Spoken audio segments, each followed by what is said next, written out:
thank God for this opportunity. I'm Zareen, this is my husband Joel. We both work in Techno Park. So, the main reason I'm standing here today is not to tell you a story of survival, but it's to tell you about a God who preserves, who protects, and who provides. So, like it says in the Bible, I will remember the works of the Lord, and surely I will remember your wonders of old. So today, that's what I want to do, is to remember and testify all his wonders. So I was born in a family where my mother was a Knanaya and my father was a Catholic. And my grandmother had raised or adopted one girl, and she was with my parents. So when they decided to move abroad, we needed to get her settled in marriage before they could go. But that time we'd never had enough money with us. So what we thought is, we have a property in Ernakulam, we'll sell a portion of it and do the settlements for her marriage. And that time a buyer came, he gave the advance money, which was exactly what we needed to get her marriage done, and he said we'll register the land in a year. So my parents could go and then come back. But when we came back after a year, we went to him and said, when do you want to do the registration? And that time he said he had called, I think it's a Vastu practitioner or an astrologer. So they came to the land and he said, don't touch this land. This land, even if they don't give you back your money, don't touch this land. So if you see here, God provided for us in our need, but he didn't allow us to lose that inheritance. So even a fortune teller could not touch this land because it belonged to the children of God. And when I was 3 years old, my parents moved to Liberia. So Liberia is located in West Africa. And they thought, going there was something like going abroad. You have a lot of dreams and hopes. But when you went there, there was full of devastation. They couldn't find jobs there. Money was running out. And they booked their tickets to come back to India because nothing was working out well for them. But just 2 days before coming back to India, God provided a job for them. So they got a job in a soap factory where my mom worked as a chemist and my dad an accountant. And things started stabilizing. They worked for an Indian American boss there, and things were going quite well. And that is when the boss there, so Liberia basically, it just finished one portion of a war and it was just recovering, and that's when we went there. So the then president there asked for a huge amount of money from the boss, which he didn't give them.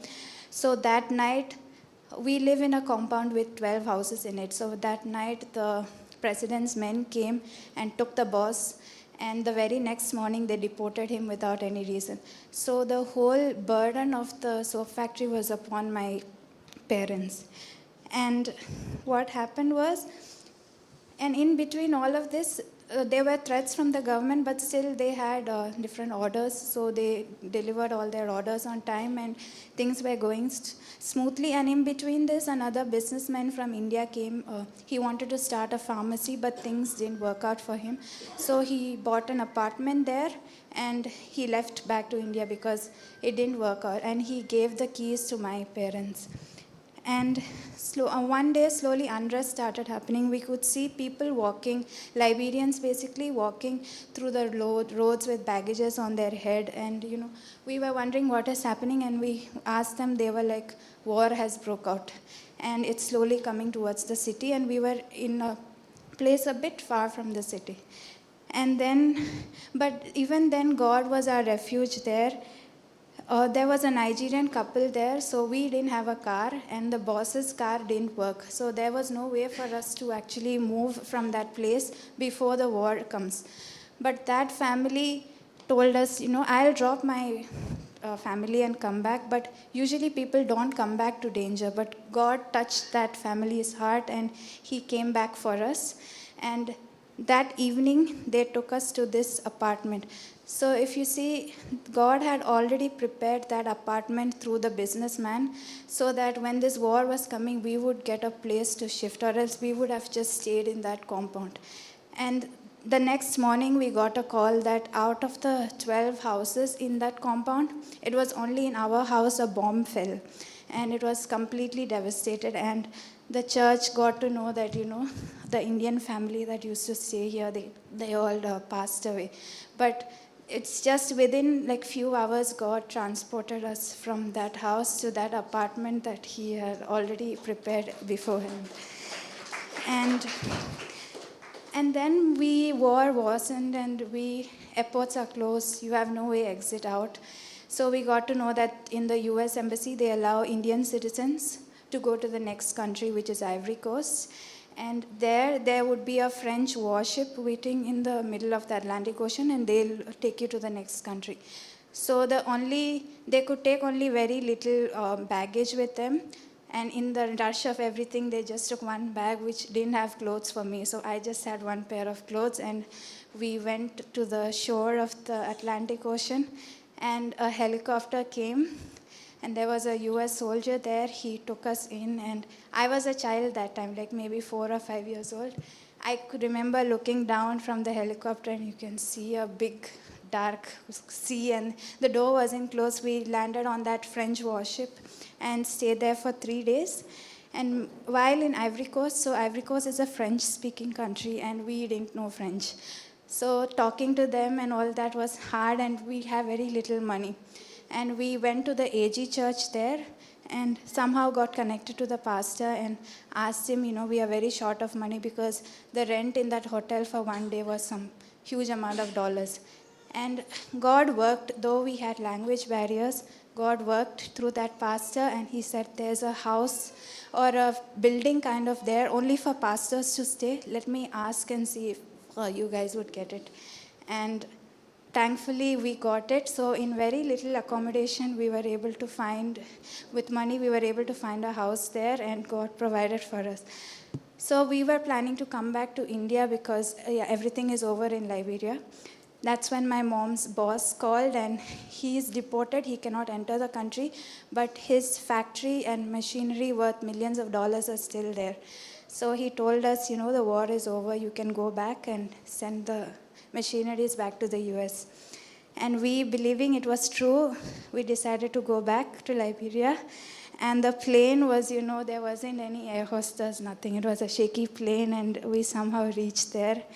Sent back all his machineries, and he didn't pay them their salary. Once he got his machinery and everything, he said, what, I won't give you salary, but I'll give you a job in a casino in another country, which is obviously against our faith. So we said, we don't need it. And while we were there, we got to know that, 2 wars are over. The major one is just about to start. And this time, there's no going out of the country. And since we had only that flat there available, we decided there's nothing you can do, we stayed there. So this flat previously, when we were in Ivory Coast during the first 2 wars, militants did get inside and attacked people there. But this time, since we were there, it was God's provision that the other Lebanese families that used to stay there, they paid a huge amount of money to one of the militants. So they would stay in the ground floor to protect this building.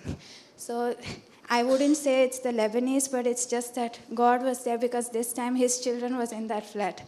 Last time no one was there and it got attacked. So God was always, protecting us and there. So for 40 days we were in that building, locked. No electricity, nothing. You could hear violence, killing, bombing, gunshots, everything in a neighboring building. And these Lebanese people who lived there, they kicked out all their helpers and maids, who were Liberians basically. And the flat that we had was a double-story flat. So these people knocked. They were in the corridors actually. They knocked and asked, can we stay? Because it's not safe for them to stay in the corridors. So my parents allowed them in, and we told them, you guys stay in the ground floor, we'll stay in the top floor. But this kindness that, we showed to them was a big help for us, because whenever these 2 parties stopped fighting and bombing each other, they get tired for some time. So during that time, these Liberians would risk their lives and go get food and water for us. So that simple help that we did, God provided for us through them. Things then settled, war was over. There were only few Malayalis there in Liberia when we were there. But what happened was one of our very close relatives asked for a job in Liberia, so my mother brought him in. And there, how it works is Lebanese run the business mostly, so if you want a job, you need a recommendation. And since my parents were working there for quite some time and had the good reputation there, what this relative of hers did was they started recruiting people from India, and they would take a huge sum of money here. And in the Lebanese companies, they would tell that, we know this person, so then they'll take them in for the job. So there was this whole recruiting thing that was happening, and we never knew of it. And my parents slowly started losing their job because these people don't trust them any longer, their managers, because you are working here and you are having a side business of man recruitment to Liberia. And they lost their jobs, we didn't have any money, and that time we just had one flat, and this flat happened to be the same flat that pastor used to stay when he was there in Liberia. So that flat that we had, only option was sell that, get money for tickets and leave the country. God brought a buyer. He agreed to buy every single thing. We didn't take anything, all our furnitures, everything.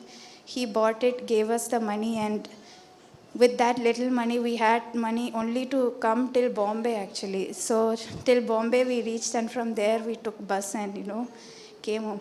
So we came from nothing, basically. Although, a lot of help was done to people, all this that happened, we came back with nothing. But God was always faithful. He provided for me. I was able to study in Ooty for 4 years, and there, if your parents are teaching, you get free education. So my education happened smoothly. My master's and PG, UG, PG, both of them, I was able to get scholarships. There also, he provided for me. Even my jobs, it's just God who provided each stage. So looking back, what I just want to say is, all the nights where, there were wars, bombs, betrayals, nights without electricity, we were never holding on to God. It was God who was always holding us.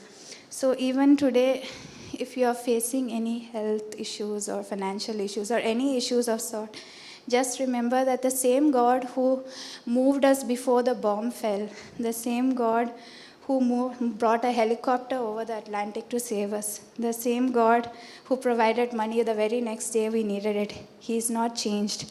Jesus Christ is the same yesterday, today, and forever. If He can protect us in a war zone, He can protect you in your situation. And if He can provide for us while we were refugees, He can provide for you in your need. So today I stand here not because of any intelligence or strength or any ability, but just to say that thus far the Lord has helped us. And I'll just sing a small song to express my gratitude for what the Lord has done. So I throw up my hands and praise you again and again, 'cause all that I have is a hallelujah, hallelujah. And I know it's not much, I have nothing else fit for a king, except for a heart singing hallelujah, hallelujah.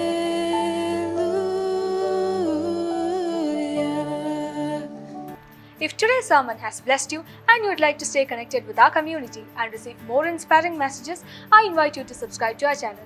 By subscribing, you'll get access to latest sermons, Bible studies, and many more uplifting content. Let's stay connected and continue growing in our faith together. Subscribe now and join a community of believers seeking to deepen the relationship with God. May God bless you.